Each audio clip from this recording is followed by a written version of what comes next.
అందరికీ షలోం. ప్రార్థన. సర్వోన్నత స్థలములలో నివసిస్తూ వేలాది దూతలతో నిత్యము పరిశుద్ధుడు పరిశుద్ధుడు అని ప్రతి గానములతో పొగడబడుచున్న మా అదోనాయ్, పక్షిరాజు యవ్వనం వల్లే నీ యవ్వనము క్రొత్త దగుచుండునట్లు మేలుతో నీ హృదయములను తృప్తిపరచదునని వాగ్దానం చేసినట్టి అదోనాయ్, తండ్రి తన కుమారుల ఎడల జాలిపడినట్లు యావే తన యందు భయభక్తులు గల వారి ఎడల జాలిపడును అని వాగ్దానం చేసినటువంటి ఎలోహిం, ఆయన తన వాక్కును పంపి వారిని బాగు చేసెను.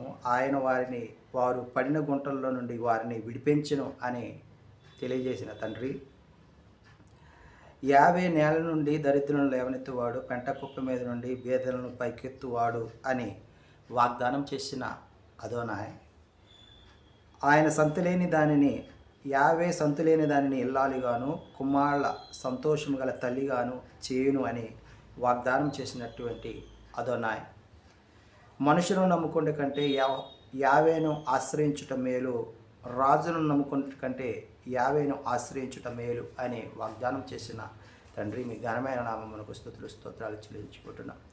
ఈ ఉదయకాల సమయంలో గ్రేస్ గాస్పెల్ మినిస్ట్రీస్ ద్వారా జరుగుతున్నటువంటి ఈ యొక్క అనుదిన వాక్య ధ్యానములో మీరు మాతో మాట్లాడుచు మమ్మల్ని సరిచేస్తూ మమ్మల్ని బలపరుస్తూ ఉన్న విధానం బట్టి మీకు వేలాది స్తుతులు స్తోత్రాలు చెల్లించుకుంటూ ఈ మా మనవులను మా రక్షకుడి విమోచకుడి యేషువా మెస్సీయ నామమున అడిగి పొందుకుంటున్నాం తండ్రి, ఆమేన్. నీవు మాట్లాడని రోజున నా కనులకు నీ కరువాయనే, నీవు మాట్లాడని రోజున నా కనులకు నీ కరువాయనే, నీవు పెదవిప్పిన రోజున నీ సన్నిధి పచ్చిక బయలాయనే,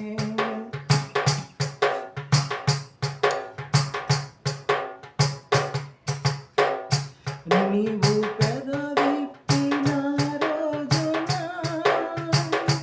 నీ సన్నిధి పచ్చిక బయలాయనే, నీ సన్నిధి పచ్చిక బయలాయనే. యాషువా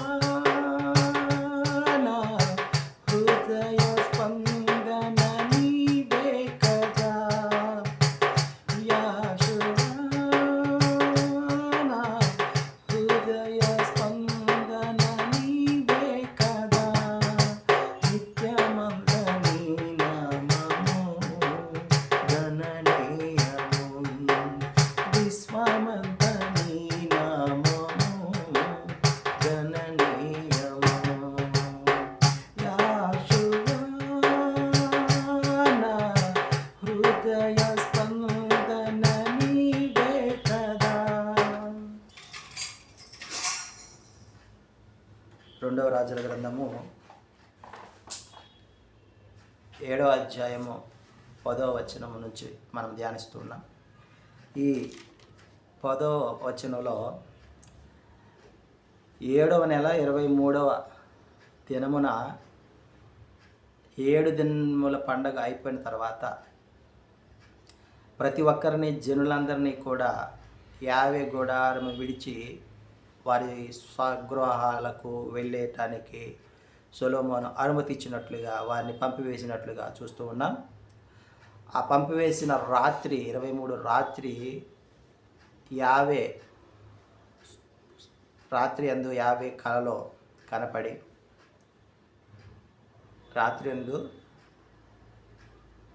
కనబడి ఈ స్థలమును ఈ మందిరమును నాకు బలులు అర్పించటానికి నేను కోరుకున్న స్థలము అని యావే వారు సొలొమోనుతో చెప్పినట్లుగా ఈ అధ్యాయంలో మనం గమనించగలము.